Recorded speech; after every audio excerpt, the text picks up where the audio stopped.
नमस्कार. आज आपण एका अशा कथेच्या खोलात जाणार आहोत जी आपल्याला कदाचित झोपू देणार नाही. खरंच. ही गोष्ट आहे अंधारातील चाकवा या मालिकेतील शेवटची कथा, कुंडाचे शेवटचे बळी. आपल्या एका श्रोत्याने ही कथा पाठवली आहे आणि ती वाचताना खरंच अंगावर काटा आला. हो. गोष्ट सुरू होते विराज नावाच्या एका तरुणापासून, जो त्याच्या धनवडी गावात परत येतो.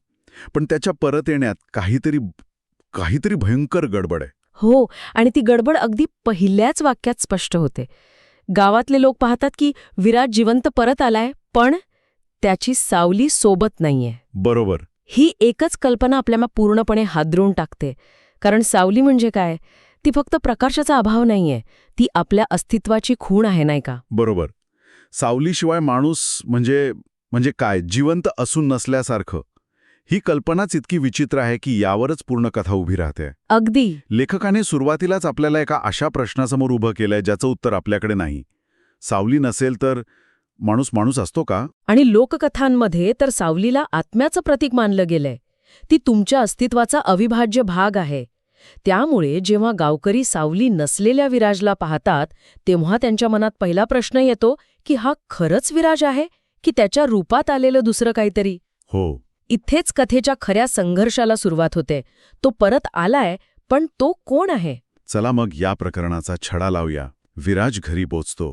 त्याची आजी श्यामाबाई त्याला प्रेमाने मिठी मारायला पुढे धावतात आणि इथे आपल्याला पहिला धक्का बसतो. हो, तो तिच्याकडे माणसासारखा चालत जात नाही, तर जमिनीवरून एखाद्या सापासारखा असं सरपटत मागे जातो. ते वर्णनच खूप भयानक आहे. कथेतील वाक्य आहे, अगदी कुंडातून आलेल्या सावलीसारखा. हो, कारण इथेच त्याच्यातलं अमानवी असणं स्पष्ट दिसतं.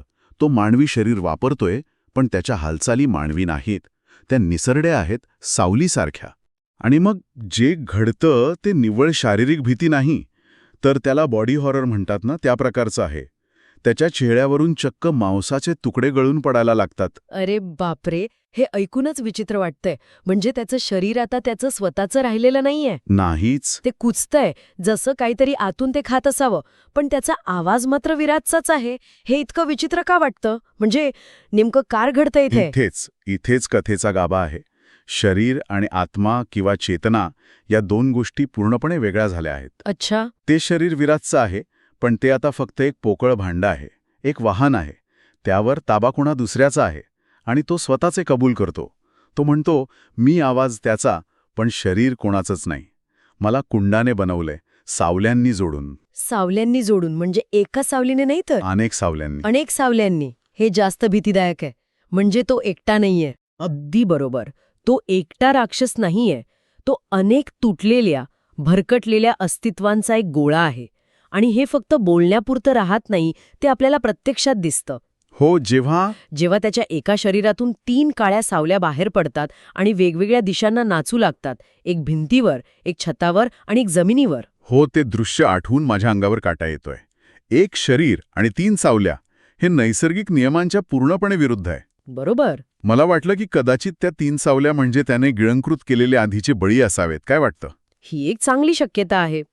किंवा असंही असू शकतं की ते एकच अस्तित्व आहे, पण ते इतकं अस्थिर आहे की ते स्वतःला एका रूपात ठेवू शकत नाही. अच्छा. ते 3 भागांमध्ये विभागलं गेलंय. इथे लेखकाने ओळख म्हणजे काय या संकल्पनेचेच तुकडे केले आहेत. आवाज विराजचा आहे, जेणेकरून त्याच्या घरच्यांना फसवलं जाईल. शरीर एक कुजणारं पात्र आहे आणि जीवन ऊर्जा म्हणजे सावल्या या एकसंध नाहीत, तर अनेक आहेत. हे म्हणजे एखाद्या राक्षसाची नवीनच व्याख्या आहे. बरोबर. आणि यामुळेच गोष्ट पुढे अधिकच रंजक बनते. कारण आता प्रश्न फक्त या राक्षसाला संपवण्याचा नाही, तर खरा विराज कुठे आहे हे शोधण्याचा आहे. हो. त्याचे वडील प्रसाद त्याला हाच प्रश्न विचारतात आणि तेव्हा जे उत्तर मिळतं ते ऐकून काळजात धस्स होतं. ते उत्तर असं आहे, तो कुंडात आहे, जिवंत आहे, पण सावलीशिवाय. ही एक ओळ कथेची संपूर्ण दिशा बदलते. जिवंत पण सावलीशिवाय. याचा अर्थ काय? म्हणजे तो मेला नाहीये, पण तो पूर्णपणे जिवंतही नाहीये. तो एका अशा अवस्थेत अडकलाय जी मरणापेक्षाही भयंकर असू शकते. म्हणजे कुंडाने फक्त त्याची सावली, त्याचा आत्मा चोरला आणि त्याच्या शरीराला तसंच जिवंत ठेवलं. म्हणजे ते कुंड फक्त एक पाण्याचा साठा नाहीये. नाही. ते एक जिवंत, दुष्ट अस्तित्व आहे. एक प्रकारचा सावल्यांचा संग्रहक. बरोबर. ते कुंड म्हणजे एक तुरुंग आहे, जिथे ते सावल्यांना कैद करून ठेवतं. ते सावल्यांना शरीरापासून वेगळं करतं, त्यांची ऊर्जा शोषून घेतं. आणि हे फक्त विराटसोबत झालेलं नाहीये. नाही.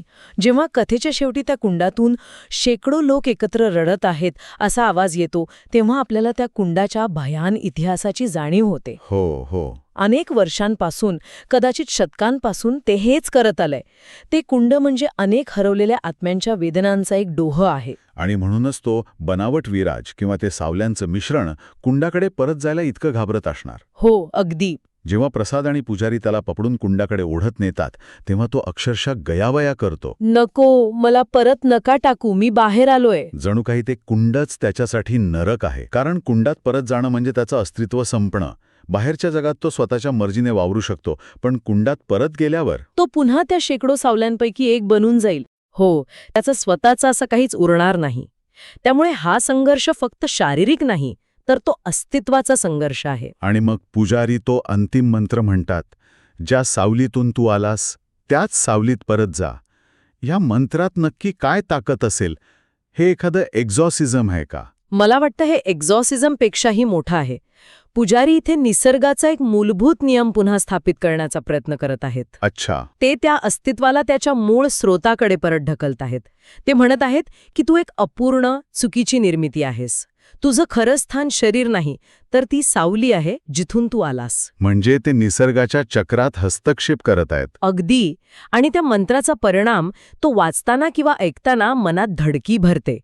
त्या शरीराचं जे रूपांतर होतं ते इतकं विद्रूप आहे. हो, हातपाय नैसर्गिकपणे लांब होणं, तोंड थेट कानापर्यंत फाटणं. डोळ्यांतून काळं पाणी वाहू लागणं. हे इतकं भयानक का दाखवलं असेल? बरोबर, कारण त्याचं मूळ रूप कधीच स्थिर नव्हतं. ते अनेक सावल्यांना एकत्र दाबून बनवलेलं एक तात्पुरतं रूप होतं, नाही का? बरोबर. जेव्हा मंत्राच्या ताकदीने तो दाब सुटतो तेव्हा ते शरीर अक्षरशः फाटतं. त्या 3 सावल्या ज्या आधी बाहेर पडल्या होत्या त्या परत त्याच्या शरीरात जबरदस्तीने शिरतात. जणू काय आता त्या कायमच्या एकत्र बांधल्या गेल्या आहेत. आणि मग तो शेवटचा आवाज येतो, जो मूळ विराजचा असतो. आजी, मला वाचवा. हो. ह्या एका वाक्याने सगळा गोंधळ निर्माण होतो. तो आवाज खरा होता का?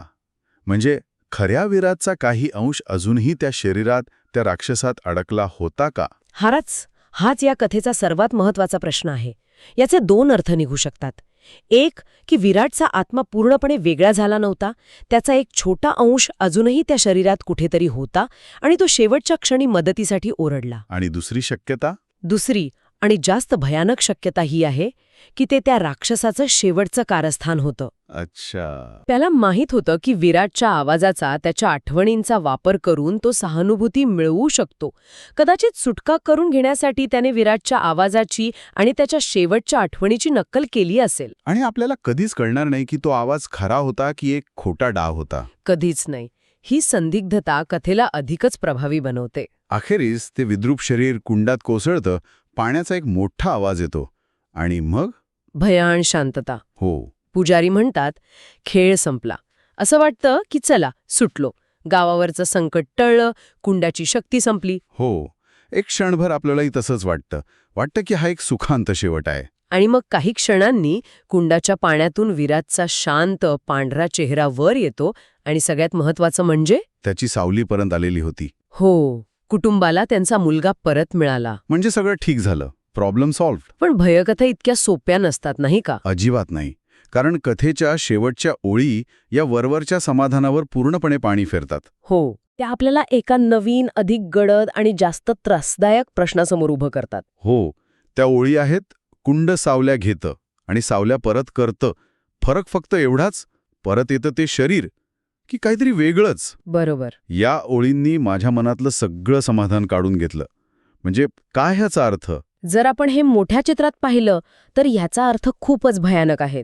कुंड सावल्या घेतो आणि परतही करतो, पण तो फक्त सावली परत करतो का? की तो सावली आणि शरीर यांना एकत्र जोडून एक प्रतिकृती परत पाठवतो? म्हणजे जो विराज परत आला आहे तो खरोखरच तो आहे का?